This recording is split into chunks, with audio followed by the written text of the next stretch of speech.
আসসালামু আলাইকুম, good morning. আজকে যে দেখেন সকাল সকাল, এখন কিন্তু বাজে সকাল 7টা। তো আমি বের হয়েছি, এই যে সাজুগুজু করে রেডি, যাইতেছি পাটগ্রামে।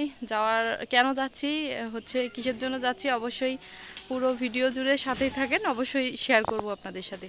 তো এই যে গাড়ি হচ্ছে মানে বাড়ির গাড়ি, এই যে গাড়ি রেডি করছে, আমি হচ্ছে এই গাড়িতে করে এখন যাব।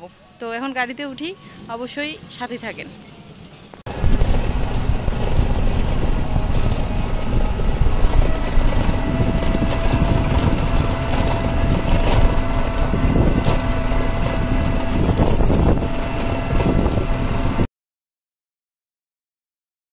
তো আমি চলে আসলাম পাটগ্রাম বাজারে। এই যে দেখেন, এটা হচ্ছে কলেজ মোড় বলে। তো এখানে একটু মানে গাড়িটা দাঁড়াইছি, যেহেতু সকালবেলা আসছি, কাজেই গাড়ির যে ড্রাইভারটা, ওনার নাকি একটু কাজ আছে আর কি, সামনে যাবে। তো এই জন্যে এখানে হচ্ছে গাড়িটা একটু দাঁড় করাইছে। আর এত সকালে সম্ভবত একটু দেরি হবে, মানে মিল খুলতে একটু দেরি হবে। আমি কিন্তু রাইস মিলে যাব, যেখান থেকে আমি ধানের আমার খামারের জন্য, অর্থাৎ কোয়েল খামারের জন্য কিছু ধানের গুঁড়া নেওয়ার জন্য আসছি। আসলে অনেকেই গুঁড়া বলে, ভুসি বলে, আবার তুষ বলে। তো আমরা হচ্ছে এগুলাকে তুষ বলি, যেগুলো নিচে ফ্লোরে দেওয়ার জন্য ব্যবহার হয়, অর্থাৎ জালের জন্য ব্যবহার হয়, এগুলো হচ্ছে তুষ বলি। এবং যেগুলো গরু ছাগল খায়, হাঁস মুরগি খায়, ওগুলো হচ্ছে ভুসি বলি। তো আমি মূলত তুষ নেওয়ার জন্যই আজকে পাটগ্রামে আইছি। তো আমি হচ্ছে এই যে চলে আসলাম এখন রাইস মিলে।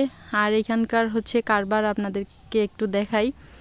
মানে এত বড় বড় মেশিন, এত বড় বড় যন্ত্র দেখে কিন্তু আমারই মাথা ঘুরতেছে। আর এখানে প্রচুর শব্দ হচ্ছে, যার কারণে আমি হচ্ছে সাউন্ডটা রিমুভ করে দিছি।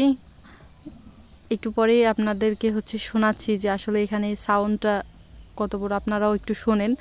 তো এইখানে হচ্ছে দেখেন কীরকম হচ্ছে মানে কাজকর্ম চলছে। এটা কিন্তু অটো রাইস মিল। আর এইখানে হচ্ছে কাঁচা ধান, গমের ভুসি, আটা, ময়দা, তারপর হচ্ছে চাউল, মানে সব কিছুই পাওয়া যায়। ভুসি থেকে শুরু করে, তুষ থেকে শুরু করে সব কিছুই পাওয়া যায়। এই যে দেখেন, এগুলো হচ্ছে ভুসি। এগুলা কিন্তু হচ্ছে যে গরু ছাগল যে খায় ওগুলা। আর এই পাশে এই মেলে কিন্তু হচ্ছে কাঁচা ধান দেয়, এবং কাঁচা ধান ওইখানেই সিদ্ধ করে, ওইখানেই মানে শুকায়, এবং ওইখানেই হচ্ছে চাল বের করে একদম বস্তা করে বাজারজাতকরণ করা হয় এইখান থেকেই। কিন্তু এটা হচ্ছে পাটগ্রামের মধ্যে সবথেকে বড় মিল, রাইস মিল, এটা অটো রাইস মিল আর কি। তো এই যে দেখেন, আমাদের জন্য হচ্ছে আমি যে তুষ নেব, এই যে ভাইয়া দুইটা, এই দুটা হচ্ছে বস্তা করে দিচ্ছে। তো আমি এখান থেকে ভুসি নেওয়ার পর চলে যাব। সো অবশ্যই পুরো ভিডিওটা দেখেন, এবং হচ্ছে আশা করি আপনারা সাথেই থাকবেন।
কত হইলো?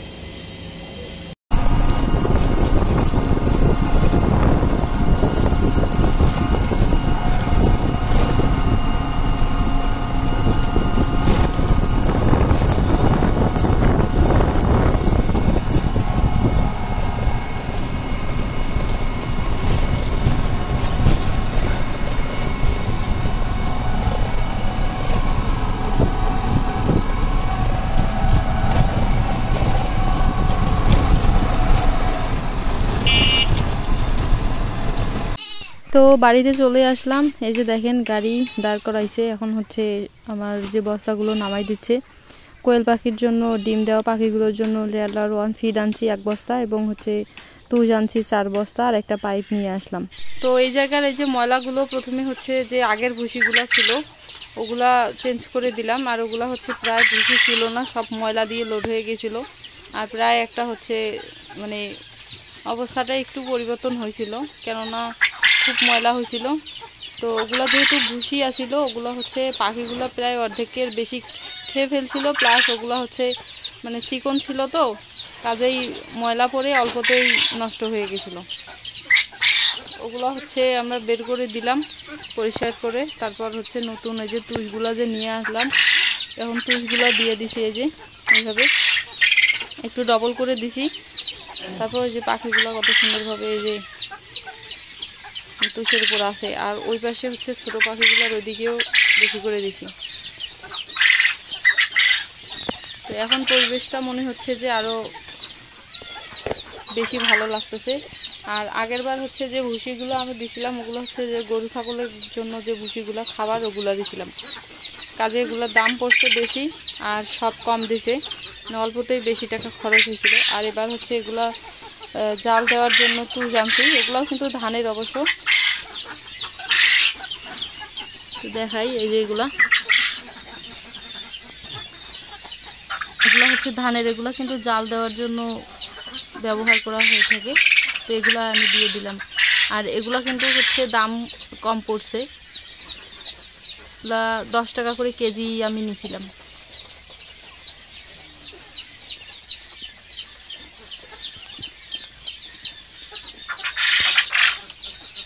তো বন্ধুরা, যারা ভিডিওটি শুরু থেকে শেষ পর্যন্ত দেখলেন সবাইকে অসংখ্য ধন্যবাদ। এবং ভিডিওটি যদি ভালো লাগে তাহলে একটি লাইক দেন, কমেন্ট করে জানাবেন এবং হচ্ছে পারলে চ্যানেলটি সাবস্ক্রাইব করে বেল আইকন প্রেস করবেন। তো দেখা হবে নতুন ভিডিওতে। সবাই ভালো থাকবেন, সুস্থ থাকবেন। আজকে এই পর্যন্তই। আল্লাহ হাফেজ, আসসালামু আলাইকুম।